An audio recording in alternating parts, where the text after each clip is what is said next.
வணக்கம்ண்ணே. ஸ்ரீரங்கம் தொகுதியில முதல் முறையா களம் காண்றீங்க. ஸ்ரீரங்கம் தொகுதி மக்கள் உங்களை எந்த அளவுக்கு ஆதரிக்கிறாங்கன்னு தொகுதி மக்களை பொறுத்த வரைக்கும் மிகப்பெரிய ஒரு ஆதரவு இருக்குது, மிகப்பெரிய வரவேற்பு இருக்குது. ஏன்னா இந்த தொகுதி முழுக்க எல்லா இடங்கள்லயுமே எல்லா கிராமங்கள்லயுமே ஒரு இடம் விடாம நாங்க எல்லா இடத்துலயும் பயணம் பண்ணியிருக்கிறோம். அந்த மக்களுடைய கோரிக்கைகளை கேட்டிருக்கோம், குறைகளை கேட்டிருக்கிறோம். இது வரைக்கும் எந்த விதமான அடிப்படை வசதியுமே இந்த ஊர்ல இல்லை, இந்த தொகுதியிலே இல்லை. அடிப்படை வசதி கூட செய்யாம ஸ்ரீரங்கம் தொகுதி நம்ம வெளில இருந்து பார்க்கும்போது மிகப்பெரிய தொகுதி, ஒரு மிகப்பெரிய சிட்டின்னு நினைச்சிட்டு இருக்கோம். அந்த உள்ள போய் பார்க்க நமக்கு அடிப்படை வசதிகள் கூட இல்லை அப்படின்ற விஷயங்கள் தெரிய வருது. அதை கேட்கும்போது கண்டிப்பா ஒரு மாற்றம் உண்டாகணும், எங்களுக்கு இந்த மாற்றத்தை உண்டாக்கி இந்த தொகுதியில வளர்ச்சியை நோக்கி போகணும், அதுக்கு நாங்க ஓட்டு போறோம்னு சொல்லி மிகப்பெரிய வரவேற்பு கொடுத்துட்டு இருக்காங்க. மற்ற கட்சிகள் இப்ப ஆல்ரெடி ஆள்ற கட்சி எல்லாமே இருக்கிறாங்க. அவங்களோட போட்டி போறது உங்களுக்கு எந்த அளவுக்கு சவாலா இருக்குங்க? மற்ற கட்சிகளை பொறுத்த வரைக்கும் நாங்க போட்டிக்கு பயப்படுற ஆள் கிடையாது. தமிழக வெற்றி கழகம் கட்சி தொடங்கும் போதே 2 ஆளும் கட்சிகளை எதிர்த்து தான் நம்ம ஒன்றியத்திலேயே நம்ம எதிர்த்தோம், மாநிலத்திலேயே எதிர்த்து தான் நம்ம தொடங்கணும். இங்க நம்ம கருத்தியல் ரீதியாகவோ இல்ல மற்ற விஷயங்கள்ல எதிர்த்து களமாடுவதற்கு தமிழக வெற்றி கழகத்துக்கு எந்த அச்சமும் கிடையாது, எந்த பயமும் கிடையாது.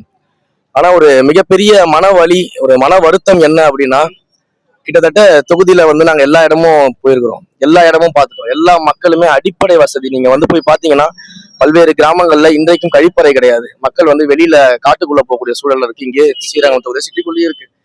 கால்வாய்கள் எங்க பார்த்தாலும் வீட்டு வாசல்ல கால்வாய்கள் நிக்குது. குடிக்க தண்ணி இல்லை. காவிரி பாயக்கூடிய மாவட்டத்துல குடிக்க சுத்தமான தண்ணி இல்லைன்றாங்க. லைட்டு கிடையாது. இன்னைக்கு இந்த இடத்துல நம்ம நைட் வந்தோம்னா வெளிச்சம் இருக்காது, அந்த அளவுக்கு லைட் ஃபெசிலிட்டிஸ் கிடையாது. பெண்கள் கஷ்டப்படுறாங்க. இவ்வளவு அடிப்படை விஷயங்களை கூட செய்யாம இன்றைக்கு இருக்கக்கூடிய திமுகவும் அதிமுகவும் பணத்தை வச்சு ஓட்டு வாங்கிடலாம் அப்படின்ற ஒரு மனநிலையில் இருக்கிறாங்க.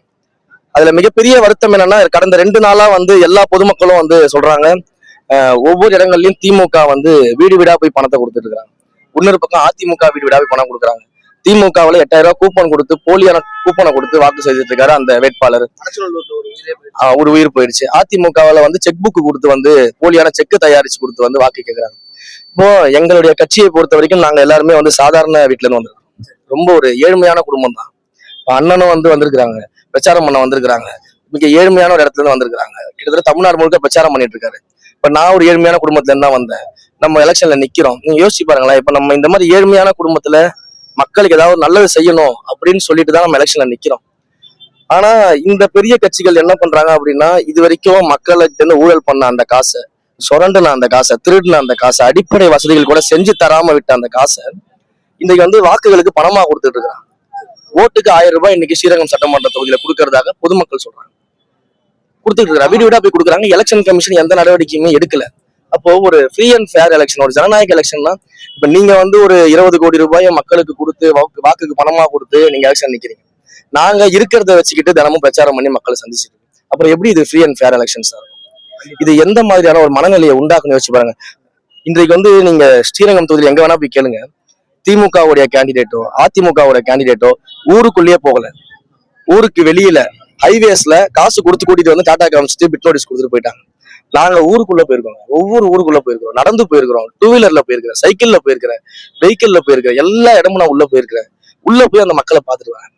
அப்ப இந்த அளவுக்கு உழைச்சி மக்களை போய் சந்திச்சு அவங்க பிரச்சனையை கேட்டு நான் என்னென்ன செய்ய போறேன்ற வாக்குறுதியை கொடுத்து இவ்வளவு தூரம் பண்ணும்போது, இவங்க வீட்டிலேயே உட்கார்ந்துக்கிட்டு இவங்களுடைய ஆட்கள் அமைச்சு வெறும் 1000 ரூபாய் பணத்தை மட்டும் கொடுத்துட்டு ஜெயிக்கணும்னு பார்க்கும்போது அது இந்த ஜனநாயக தேர்தல்ல ஒரு மிகப்பெரிய ஒரு மன வலியை தான் ஏற்படுது.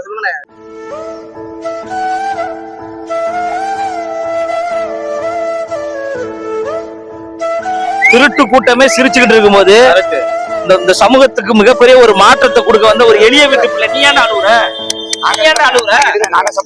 நீ அழுது என் தம்பின்னு சொல்றதுக்கே பெருமையா நினைச்சிட்டு இருந்தா கண் கலங்க கூடாதுடா, கண் கலங்கவே கூடாது.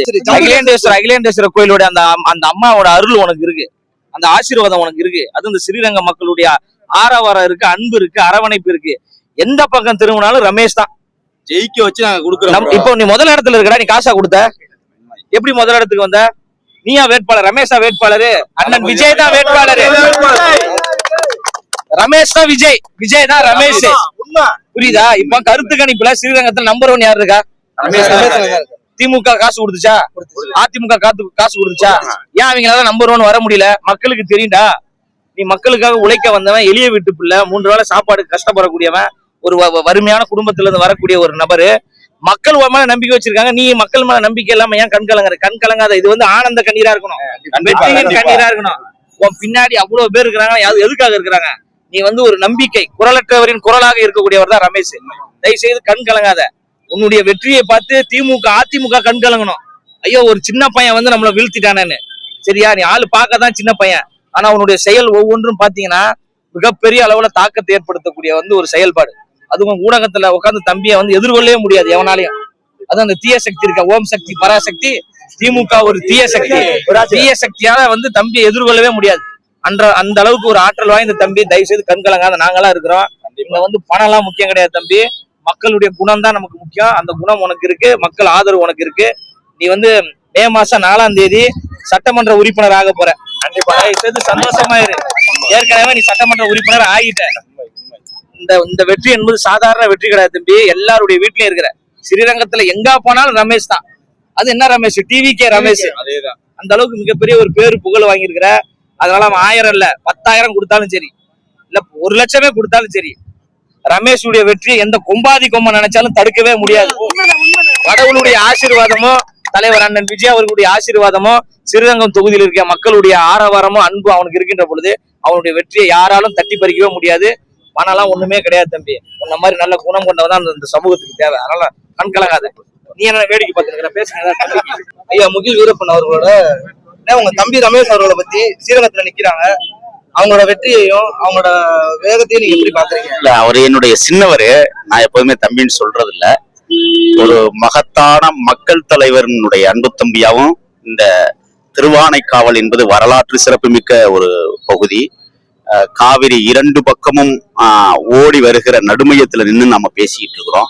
நான் காவிரி தாயை நம்பக்கூடியவன். ஏனென்றால் லட்சோப லட்சம் தமிழ் மக்களுக்கு நீராதாரத்தை கொடுக்கிற இந்த காவிரி பாய்கிற இந்த நிலத்தில் குடிப்பதற்கு தண்ணீர் இல்லை என்ற அவலச்சூழலை, கேவலங்கட்ட ஒரு சூழலை திருட்டு முன்னேற்ற கழகமும் தில்லுமுள்ளு கட்சிகளும் சேர்ந்து இந்த தேசத்தை சுடுகாடாக மாற்றி இருப்பதை பாலைவனமாக மாற்றுவதற்கான பண்புள்ள ஒரு சின்னவர். அவர் இன்றைக்கு களத்திற்கு வந்திருக்கிறார். அவருக்கு ஆதரவு கரம் நீட்டுவதற்காக என்னுடைய இளையவர் மணியும் நானும் சென்னையிலிருந்து வந்திருக்கிறோம் என்றால், அவர் எங்கள் மீது வைத்திருக்கிற பாசமும், அவர் மீது நாங்கள் வைத்திருக்கிற பாசமும், இப்ப சொல்றேன், பணத்திற்கும் குணத்திற்கும் நடைபெறுகிற யுத்தம் தொடர்ந்து கொண்டிருக்கிறது. குணமே வெற்றி பெறுமே ஒழிய பணம் ஒரு நாளும் வெற்றி பெறாது என்பதை இந்த மண்ணிலிருந்து சொல்லுகிறோம். அந்த நோக்கம் எங்கள் தலைவர் சென்னையில் இப்பொழுது பிரச்சாரத்தில் ஈடுபட்டுக் கொண்டிருக்கிற இந்த நேரத்தில் இறுதி பிரச்சாரம் அல்ல, உறுதியான பிரச்சாரத்தை நாங்கள் இந்த மண்ணிலே நிலைநிறுத்தி இருக்கிறோம் என்றால், எங்களுடைய சின்னவர் ரமேஷ் அவர்கள் பெருவாரியான வாக்குகள் வித்தியாசத்தில் வெற்றி பெற போகிறார் என்பதை நான் களத்திற்கு வந்து கண்டு கொண்டிருக்கிறேன். நிச்சயமாக சொல்லுகிறோம் தம்பி, 10 தடவை பாடை வராது.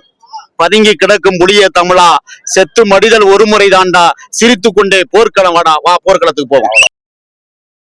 உங்களோட கண்ணீரே வந்து உங்களோட வெற்றி இந்த இடத்துல பதிவு பண்ணிடுச்சு. நீங்க எதுக்காகவும் கவலைப்படாதீங்க. நான் காலையில இருந்து வந்த வரைக்கும், காலையில இருந்து அண்ணன் கூட தான் இருக்கேன். காலையில இருந்து ஒரு வாரமா அண்ணன் கூட இருக்கேன். அவர் கூட தான் சாப்பிடுறேன், போறேன், வரேன். எங்க பார்த்தாலும் மக்கள் கொத்து கொத்தாக அவர் வந்து பாக்குறப்ப, அவர் கூட போட்டோ எடுத்துக்கிறப்ப, மாற்று கட்சியில் கூட்டம் போயிட்டு இருக்கும் போதே நீங்க ரமேஷ் தானே, உங்ககிட்ட பேசணும், உங்கள்கிட்ட ஒரு செல்ஃபி எடுத்துக்கணும்னு சொல்லி விரும்புறாங்க. இந்த மாற்றமே உங்களை ஜெயிக்க வச்சிரும். நீங்க இந்த அழுகை வந்து உங்களோட கடைசி அழுகையா இருக்கணும். இந்த அழுகை தான் உங்களோட வெற்றியே. அதாவது அந்த நம்ம அழுததுன்றது வந்து நம்ம கிட்ட பணம் காசு இல்ல ஓட்டுக்கு பணம் கொடுக்கணும் அந்த எண்ணத்துல கிடையாது. எதற்காக அப்படின்னா, இந்த அரசியலை வந்து எளிய பிள்ளைகள் அதிகாரத்துக்கு வர முடியாத அளவிற்கு பணம் படைத்தவர்கள் மட்டும்தான் அதிகாரத்துக்கு வரணும்ன்ற சூழலுக்கு மாத்திட்டாங்களே. அப்படி மாத்தினவங்களால மக்களும் எதுவும் செய்ய மாட்டேங்கிறாங்க. இந்த மாற்றத்தை எப்படி கொண்டு வர்றது அப்படின்ற ஒரு ஏக்கம் தான். பட் நிச்சயம் நடக்கும். ஏன்னா எங்க பின்னாடி தலைவர் இருக்காரு, தலைவரோட முகம் தான், அந்த முகத்துக்காகவே நாங்க ஜெயிப்போம். இந்த பண வாக்கு அரசியல்லாம் இந்த 2026 தேர்தலோட தவிடுபடி ஆயிருந்தேன். நீங்க கவலைப்படாதீங்க. 234 இடத்துலயும் தமிழக வெற்றி கழகம் ஜெயிக்கும். இந்த 2026 தேர்தல் வந்து மாற்றம் அமைக்கும். எப்படி 67, 77 ஒரு மாற்றம் நிகழ்ந்துச்சோ அதே போல இந்த தேர்தலில் மாற்றம் நிகழும். நீங்க எப்படி சட்டமன்ற உறுப்பினர் அதே போல தளபதி விஜய் அவர்களும் முதல்வர் ஆகுவாங்க. இது சத்தியம். கண்டிப்பா ஜெயிப்பீங்க. இந்த பேர்பட்ட படை தளபதிகள்லாம் இருக்கிற வரைக்கும் கண்டிப்பா உறுதியா ரொம்ப நன்றி. ஆமா, கட்டி பிடிக்கிறது முக்கியம் கிடையாது, விசிலுக்கு ஓட்டு போடுறதுதான் முக்கியம். ஆமா, எல்லாரும் ஓட்டு போட சொல்லுங்க.